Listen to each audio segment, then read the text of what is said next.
6 सितंबर 2021 को भारत के समय के हिसाब से रात के 2 बजे इस साल का दुनिया का सबसे बड़ा आर्म रेसलिंग मैच हुआ। डेव चेफी जो कि यूएसए से हैं वर्सेस लेवान सेगिनेशविली जो कि जॉर्जिया से हैं।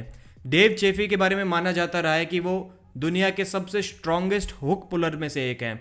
अभी डेनिस भी नहीं खेलते और अभी जॉन ब्रेजिंग भी नहीं खेलते, तो इस समय के सबसे स्ट्रॉन्गेस्ट हुक पुलर माने जाते हैं, जो कि हुक में आर्म रेसलिंग करते हैं।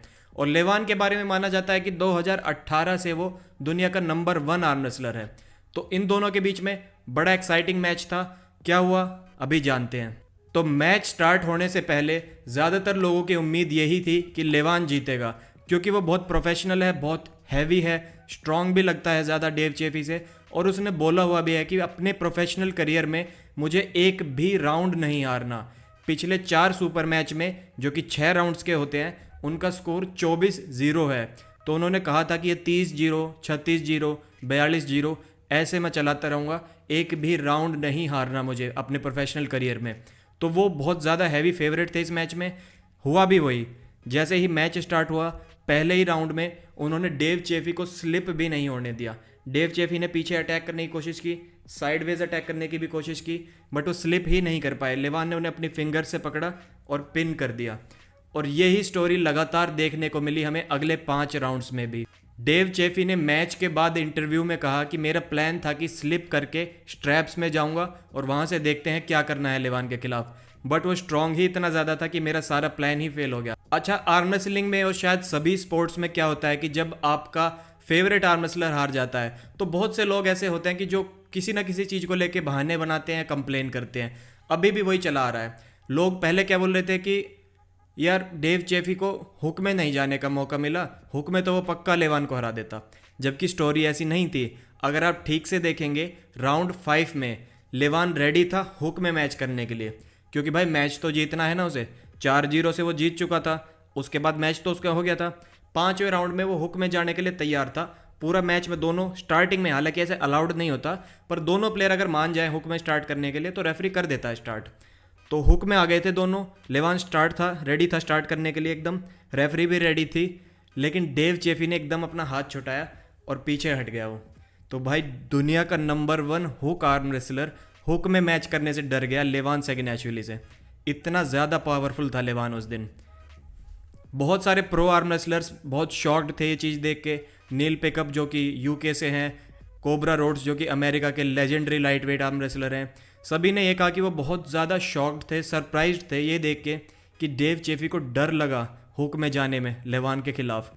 अच्छा, तो दूसरा एक्सक्यूज़ लोग क्या दे रहे थे कि लेवान तो बहुत ज़्यादा स्टेरॉइड्स लेता है। तो भाई ज़्यादा और कम क्या होता है? या तो आप ले रहे हो या तो नहीं हो, या तो नेचुरल हो या नेचुरल नहीं हो। अगर आपको प्रॉब्लम है स्टेरॉइड से तो ऐसी लीग में कम्पीट करो जहाँ पे ब्लड टेस्टिंग होती हो, डोपिंग कंट्रोल होता हो। अगर प्रोफेशनल लीग में कर रहे हो कम्पीट तो भाई वहाँ तो सभी लेते हैं। आपके पास क्या गारंटी है कि डेव चेफी स्टेरॉइड्स नहीं लेता? तो मेरा मानना तो ये है टॉप लेवल पे सभी लेते हैं। अच्छा, टॉप लेवल पे जाने के लिए 3 चीज़ें बहुत ज़रूरी होती हैं। ये लोग कई बार ध्यान नहीं देते या समझ में नहीं आता, पता नहीं क्या चक्कर है। नंबर 1 है जेनेटिक्स। अब बिना जेनेटिक्स के किसी भी स्पोर्ट के टॉप लेवल पे नंबर 1 नहीं पहुंच सकते। स्ट्रेंथ स्पोर्ट जो है उनकी बात कर रहा हूं मैं। दूसरा है हार्ड वर्क, बहुत ज़्यादा हार्ड वर्क चाहिए आपको पहुंचने के लिए। तीसरा है स्टेरॉइड्स, भाई वो भी चाहिए आज की डेट में टॉप पे पहुंचने के लिए। अगर इन 3 में से एक भी मिसिंग है ना तो आप वर्ल्ड के नंबर 1 आर्म रेसलर नहीं बन सकते या नंबर 1 स्ट्रेंथ स्पोर्ट में नहीं जा सकते। ये एक सच्चाई है, अच्छी लगे या ना लगे, लेकिन सबके लिए ये एक सच्चाई है। और तीसरा एक्सक्यूज़ क्या दे रहे थे लोग कि भाई लेवान का तो वेट 170-75 kg था, डेव चेफी का 125 kg था। पुराने 2 एक्सक्यूज जो अभी मैंने बताए पिछले, उनमें तो फिर भी कोई लॉजिक था, लेकिन इसमें तो कोई भी लॉजिक नहीं है यार। अगर 105 kg से ऊपर सुपर हैवीवेट कैटेगरी स्टार्ट हो जाती है तो इसमें लेवान का क्या दोष है? अगर वो 250 किलो का है, मान लो है तो 170 का, अगर कोई 200 किलो का आदमी आ जाता है तो कल को आप उसे बोलोगे कि भाई तुझे खेलने का हक ही नहीं है क्योंकि तेरा तो 200 kg वेट है, वेट घटा क्या?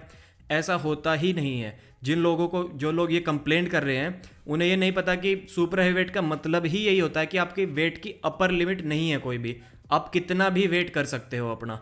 अब उसमें डेव चेफी के लिए क्यों कंप्लेन कर रहे हैं? बोले एक नई वेट कैटेगरी बनाइए। और ये भी अपने आप में कितनी बड़ी बात है।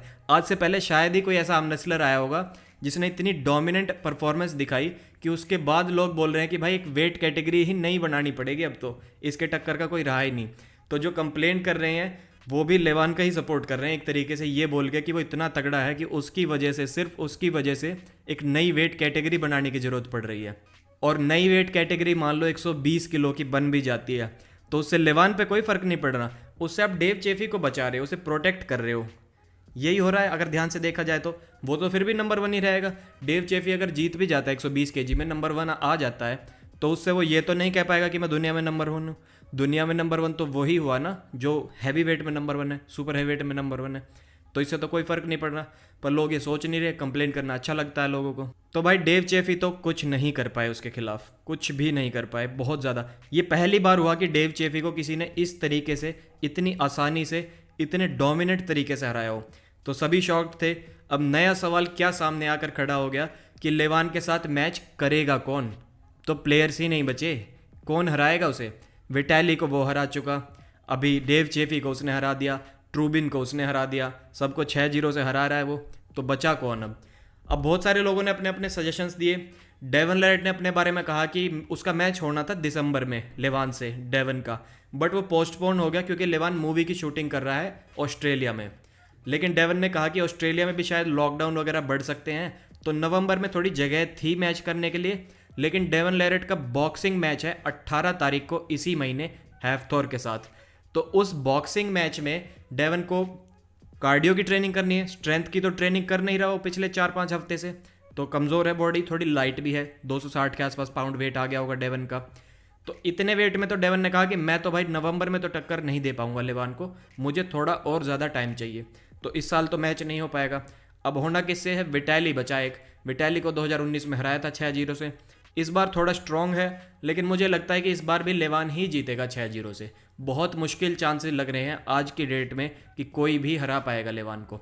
अच्छा, मैं आपकी राय भी जानना चाहूँगा, और ये चैनल के बारे में फिर भी थोड़ा बता देता हूँ। आर्म रेसलिंग न्यूज़ इंग्लिश था, आप लोगों की डिमांड आई, आप लोगों की रिक्वेस्ट आई, आप लोगों के ऑर्डर्स आए कि भाई हिंदी का चैनल भी बना, इसीलिए लेकर आ गया हूँ आर्म रेसलिंग न्यूज़ हिंदी। इस पर सब्सक्राइब जरूर कर लेना भाई, और अपनी राय बताना कि कौन हरा सकता है अगले 2 साल में लेवान सेगिनाशविली को। डेवन लेरेट हरा सकता है, कितने वेट पे हरा पाएगा? अच्छा, माइकल टॉड ने भी कुछ बोला था।